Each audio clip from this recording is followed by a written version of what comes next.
You're listening to Little Rockers Radio, and today we are talking to Jay Laga'aia, who is known to our little listeners for Jay's Jungle Play School and obviously his large range of children's music, and also to our bigger listeners for varied roles across film, stage and also TV. Hi Jay, how are you? I'm very good, thank you very much. That's good. Thank you for joining us today. Now, you're touring in September for Playgroup Victoria with Jay's Jungle Live. What can the young ones expect when they come to the show? Oh, look, those who have experienced my shows before, whether it be as a standalone show or with the MSO, I tend to like to create the air of imagination and adventure. I mean, that's just the poor musician's way of saying we have no props. But for me, it's always about call and response. I always liken my shows to when you were growing up and you used to do plays for mum and dad on Friday nights, get them to sit down on the couch and go, what's this, yeah. And they politely clap and sing. Well, mine is basically the same. I don't have my parents or couches, but it's always about suggesting stuff to kids and allowing them, with the use of lighting and with sound, to be able to go on a bit of an adventure with you.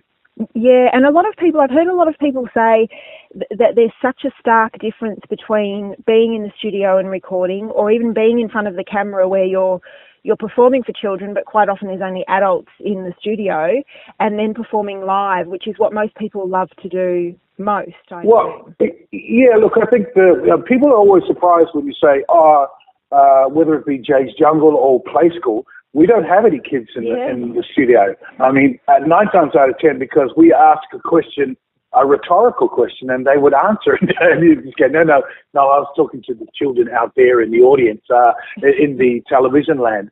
But yeah, look, for us, it's great.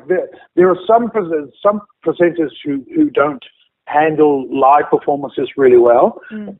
And there are some who just wallow in it, and I'm the wallower. I really like performing live purely because,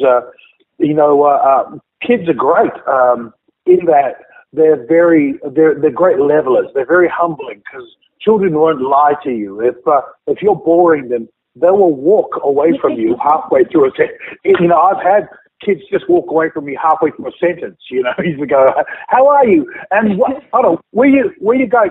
I'm going to go and play under the chair. And then it's normally the parents who will lie to you and go, he's just teething. He's just woken up. He hasn't had his and you sort of sit there and think to yourself, no, it's because I was boring you, right? And as a performer, whether you be a grown-up performer or a children's performer, you realize really quickly that that's the essence of performance. It's about service. If you're not giving them what they want, then they have every right to leave. And that's what children have taught me, the art of play. Yes, yeah, and I suppose you've learnt that from home too, because you've got 8 children, and I think at the age from 7. Is it from 7 up until the early 30s? 6. Yeah, my eldest is 33. I have 3 grandchildren, and then I have a 23-year-old, a 17-year-old, 16-year-old, 14-year-old. 11-year-old, 8-year-old, and a 6-year-old. I don't know their names. I just know their numbers. I just go, 6-year-old, come here now. So, yeah, it just saves the hassle. Every year is different, though, because I've got to obviously take it up one. But other than that, yeah, it's a menagerie here. Yeah, and I saw on one of your pages the other day that your daughter was auditioning for a role at a local school or at her brother's school. Are they all involved in performing arts in some way, or are some of them not interested?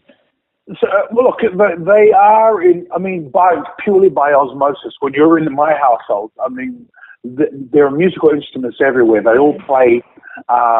My 16-year-old daughter she's the sporty spice. So, she is a representative, netball representative. But as a parent, my job is, like a smorgasbord, is to give them every opportunity to try different things. I mean, I think and you have to, as a parent, have that stipulation. Okay, if you want to play the oboe, or if you want to play, soccer, you have to do it for a season. You can't just do it purely for the outfit, So, and in doing so, they get a 6 months out of a child's life is nothing, but if they have 6 months and they fall in love with an instrument, then it is very much about going, okay, let's continue on with your lessons, and let's help you by teaching you how to play a little bit of piano or finding you a tutor for this and that. And it's good just to see, I mean, we have the same philosophy with my two children. So they do everything from, my daughter does Irish dancing, violin, football, singing lessons. She's done basketball, and it's the same thing. You've got to give it a term, and you've got to really see whether you love it or don't love it. We won't force you to do it if you don't, of course, but it also gives them something away from the home environment and from also the school environment, I think, as well, which is really good for children as they're growing up. Look, it teaches them that social aspect. What I have found is that, especially in early learning, and I'm the ambassador for Queensland kindergartens, as well as the ambassador for Playgroup Victoria, and what I found is that in research, as well as dealing with preschoolers, that the more you involve them in music, the more music sparks all areas of the brain, both their visual cortex, their motor functions, and what it does is that it gives their brain a full body workout. Mm-hmm. And what you'll also find is that as they grow older and music is part and parcel of their life, they learn to read as well. There's a certain amount of intelligence that comes with that. You find that they're able to do a lot more things purely because their mind has always been stimulated by not only listening to music, but reading music, playing music, being able to perform music. The functions alone allows them, and I've had kids come up to me and who are university students now going, you guys taught me how to read. Mm-hmm. When we came to this country, we couldn't read, but we watched Play School and we watched your shows and stuff, and we learned to read through song, through rhymes and that. And that's what's really important. That's the reason why I love to tour, is because, these rhymes, they may not be able to speak English or they may not be able to speak yet, but rhythmically it becomes part and parcel of their social fabric, of that experience you have. So that when you're in cars, I always encourage parents, don't record my show, not because I don't want you to record it. It's purely because you will get a lot more if you watch it through the cameras of your eyes, because then you can talk to your kids about, did you see this or what about that? And that's what they're looking through. They will, very rarely will we replay what you've recorded on your phone, on your grainy phone, more than twice before it's, that event is gone. Whereas if it's a full body experience, both you and your child experience this together, and it's something that you will not only share in the car, but it's something that will bring you back to see not only my show, but Justine's show, The Wiggles, and that's the reason why it's so important, to go out and perform. And I think in general, the benefits of music are completely undeniable. Changing tack just a little bit, we spoke about all your children. We're at the end of the first week of school holidays here in Victoria. I'm home only with two, so I can imagine with you still having a few at school age. What is school holidays like in your household? Oh, look, it's like going to Grand Central Station, really. It is one of those things that when they're young, you can't get them to sleep quick enough. Yeah. When they're old, you can't get them up. It's what I have found also as a parent growing up is that apparently the toilet is the best place for Wi-Fi reception. B, if you want your children to come to you, you turn the Wi-Fi off. Because they will drift quietly out like somebody had just mentioned something that they couldn't hear, like you won lotto. As soon as I turned the router off, my 17-year-old, 16, 14-year-old, they drift out of their rooms looking at me as though, did a truck just hit the house? Because I was looking at some, really funny cats on YouTube, and the signal just went out. And, I love it. And then my reply to that is, well, while you're there, come and introduce yourself to the dishes, because they missed you last night and the night before. Oh, I love it. That's what we've got to look, and I think most of the listeners too, that's what we've got to look forward to. We've still got, mine are 9 and 7 now, so it's a novelty to be able to do the dishes and all of those sorts of things. So that's what I've got to look forward to. How would you say being a dad or being a parent changes, well, for you mainly, but has changed from having newborns through to having adults, and then now obviously having grandchildren as well? Oh, look, I am at that sort of that pivotal stage where you can quite happily with the 6, 8, and 11-year-old go, pack your lunches, knowing full well that there won't be 2 dolls, a dice, and a piece of lettuce, only packed in the lunchbox. Now it is very much about, the 6-year-old looks at the 11-year-old, goes, oh, okay. And I sit there and I supervise. And for me, that's great to be able to put clothes down, knowing full well that they won't use it as a pillow or kick it underneath the piano, that they'll actually put their uniforms on. What I've found, and that's purely from my wife screaming at me, is that the television does not go on in the morning. She's convinced them all that the television stations don't start broadcasting until 8 o'clock in the evening. So the television does not go on in the morning. Otherwise, we all find out what happened to Scooby-Doo, but we're also late for school. Yeah. So as a parent, watching them grow up is fantastic, because now it's about, we've got a big family, a family of 8. So it's very much about going, okay, I need you to stay with the little one here because I've got to drop her off at her game, and you can stay with her. Then what I'll do is I'll swing by. We're now basically, we were Uber before Uber was Uber. Yeah. So, it's that thing of you're negotiating, and people always go, I don't know how you do it. And I said, it's probably like, jumping rope. If you think about it, you'll fall over. So we try not to think about it. But it's, I think the joy of having a newborn is that newborn smell. It's about, this baby, you could waste your day watching this child go to sleep. Mm. And then as they slowly grow, I quietly watch parents in shopping malls giggling to myself as they go, oh, I can't wait for them to walk. And then you realize, oh, no, I can wait for them to walk.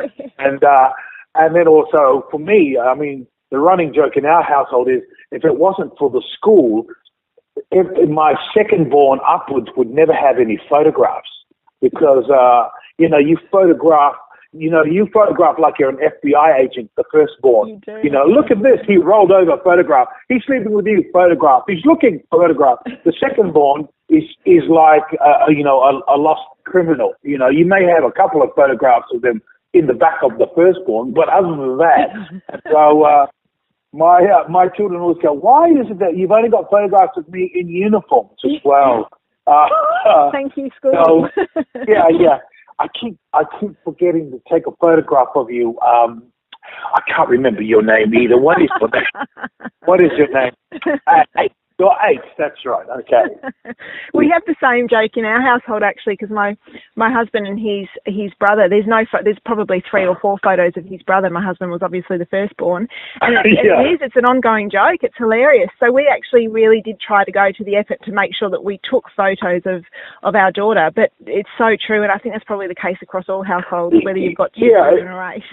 and I think the thing is that we have to get out of the habit of, you can take a photograph of one child without the other child being there. It's just thing of, no, you two together. Yes. All right. Well, we won't take a photograph now, and I think that's the thing, is just when you start looking back, you're going, oh, geez, we don't really have a lot of your shots, do we? It's either that or just long lens concert shots that are just out of focus anyway. Yeah. So, it's that thing of who's in this. I think my daughter is singing in this choir. I wasn't too close. I got there late, so I was sitting in the back of the hall. Yeah. Oh, that sounds funny. It sounds like fun and games in your household. Well, listen, it'll be fun and games. I always have a saying that if you are a parent of one child, you're not really a parent. And people sort of look at me and go, "How dare you?" But no. Let me explain. If something goes wrong in a household, you know who did it. If something gets smashed or lost in the household, you know who did it. So where's the parenting in that? The idea of parenting is that you have a 50-50 chance of getting it wrong. So it's this thing of go, well, Mum and Dad didn't eat the last of that ice cream. Who did? My puppy did. So that thing going, right, now we've established that my child is a liar. Oh, I love it. Now, you've had such a hugely extensive career. You've been in film, stage, TV, children's music, entertainment. You mentioned before that you're ambassador for a number of organisations, Queensland Kindergartens and Playgroup Victoria. What are your plans for the next year or two? Can you fit anything else in? Just world domination, my plans have always been the same plan for the last sort of 10, 15 years, to be able to fold the clothes so I can watch TV uninterrupted. It is one of those things that if I could just get the remote control on the weekend, because now, weekends are Saturdays, is netball in the morning. Sunday is soccer in the morning. So for me, it's always realizing that once you have children, it's not about you. It's just not about you as much as, and so I always say to parents, look, at the end of the day, our job is to give them quality advice. Not if you don't stop making faces out that window, the wind will change and your face will stay the same for the rest of your life. But actually giving them quality, because you know full well that they won't, like clothes in their bedroom, they won't pick it all up, all their advice. But what they pick up is 100% quality. Whereas a lot of us, we tend to graze, because of our laziness, we go, no, we tell them, if you hold his hand, you'll get pregnant, or it's absolute rubbish like that. And you wonder why your children are getting advice from their best friend, the one that wears his pants on his head. But it's one of those things that I'm constantly going, I can't be lazy in what I tell my children. I have to be encouraging all the time. I have to look at the positives of stuff. But sometimes you have to sort of sit down and go, so why didn't that happen? And in doing so, I do a lot of mentoring programs for, I've been working with the Parramatta Eels. Their problems aren't my problems. but what I realize is that the lessons that I talk to them about, are you creating habits that will allow you to attain the successes that you imagine for yourself, also applies for children as well. It's this thing of going, I'm talking to parents, and especially of preschool children, are saying we shouldn't worry about preparing our children to leave school, to go to university or whatever. We should concentrate on getting our kids prepared to go to school. And that means, enrolling them in kindergarten or preschool or even a playgroup, because what that does is it teaches them not only how to socialize and share, but what it does, especially for those who are new to communities. I mean, playgroup for us was great because when I came over in 95 to do, Channel 9's water ads, I brought my wife over and she knew nobody. Yeah. But going to playgroup allowed her to be around all of these women who go, oh, are you new? And she started a network, and that was over 23 years ago. And she's still friends with those people now, because that's also the side effects of having a child, is being able to force yourself into situations where you end up meeting people like-minded or people who have children, and that's where you start sharing advice. That's where you start going, oh, right, and watching other children grow up and getting your child to interact as well. And I think that's the importance of not only being a parent, but also, being able to provide for your child. Yeah, absolutely. And I think that support network for parents, especially for mums, if they are in areas where they're not familiar with everyone, but any type of support network for mums and dads is also just as important, because it obviously helps you to be a better parent. So the playgroups, kindergartens, social, things in local areas, it's all just so important in terms of support for parents as well. Yeah, look, and I think the thing is that parents, especially those I've always wanted to do a children's radio podcast, in that what we don't have at the moment is the simple fact that when you look at groups like the Wiggles, Justine Clark, myself, a whole bunch of us, our music isn't played on the radio. Our music is played in cars. We have one category at the Arias, which, I've been very lucky in that I've had 4 of my albums nominated, but every single time when my producer's going, are you going to the Arias? And I go, well, are the Wiggles in our category? And they go, well, yes, they are. I went, well, I'll be at home with a cup of tea, thanks. They go, well, you never know. I said, yes, I know. And as soon as I see pigs flying across my window, I'll be coming down. Yeah, because it's just like, it's like having Elvis in your categories. Like, it's a no-brainer. And that's through hard work. That's not about, you can say whatever you want about the Wiggles.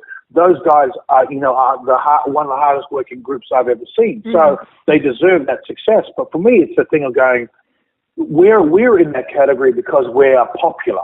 But what about those who travel the country doing shows for communities? What about those new performers out there? What about those who write books and stuff? And that's what we're lacking. Radio stations who actually play children's music, because our music itself and what we do is one of the most important jobs, because we teach children how to listen, how to interact, how to see the world. We're the first steps.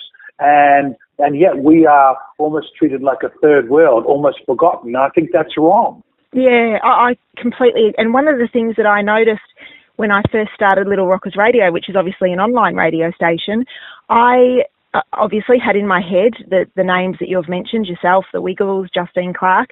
But the thing, and I always say the thing that surprised me the most is the amount of amazing other artists, Angie Who, Teeny Tiny Stevies, the Mick Macs, I Have a Go. Exactly. I could keep naming them, that have come out with the most beautiful music that they've written themselves. It's come from their hearts for either education or entertainment or whatever purpose and passion they're following. But the amount that are out there really, it really surprised me, and I was a little bit disappointed in myself that I didn't realise it initially. But we obviously play all of the artists on Little Rockers Radio now. But I agree with you; it's definitely needed.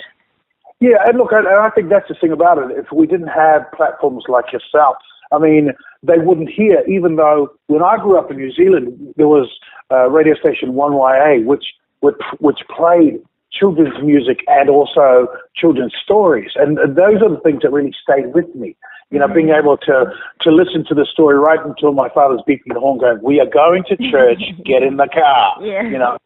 And it is one of those, for me, it's really important, because having a something that, your, especially stories at night, I make a habit to read to my children, or to go in there and play music and let them sing before they go to sleep, to be able to allow their imaginations to drift, give them an idea, give them an idea of where they should go to tonight, so that, so that they have an idea and, they have a place to dream about, and I suppose, having radio stations that allow them to listen to this stuff, especially parents who don't have ready access to a lot of materials. And you're right, there are a lot of groups out there, my friend Mark, all of those guys who do fantastic work, who don't get the support that they should get, purely because it's about the squeaky wheels like myself and my friends who get all the limelight. And I think that that's just wrong. I couldn't agree more. Now, I could keep talking to you for hours. You're so interesting, but we've come to the end. So just quickly to wrap it up, Jay's Jungle Live is touring in September for Playgroup Victoria. Tickets are on sale now, and I noticed that anyone who buys tickets prior to the 11th of July can go into the draw to meet and greet with you as well. Yes, they can come in. We can say hello. We'll take a photograph. It'll be before the show, before the rush itself. So I do encourage everyone to come on down. It'll be great. Everyone we'll do a meet and greet afterwards as well. Yep. But those who get in early enough will be able to bring their kids in. We'll be able to have a special area so that we can sit down, have a chat, have a photograph, maybe give over a little prize or such. But it'll be lovely to be able to come down and have a bit of a play. We've got 9 venues that we're coming down to see, and September the 10th is actually my birthday, so I'm going to be in Beacon Hills then, so I'm looking forward to having a bit of a dance with everyone there as well. Beautiful. And all the dates for those September shows we've got on our website too, which is at littlerockersradio.com.au. So we'll pop all the dates and all of the links to buy tickets up on the website. Thank you so much for joining us today. It's been a great chat. Thank you very much indeed, and I hope to see everyone through the square window. Yeah. That was Jay Laga'aia on Little Rockers Radio. Thanks for listening.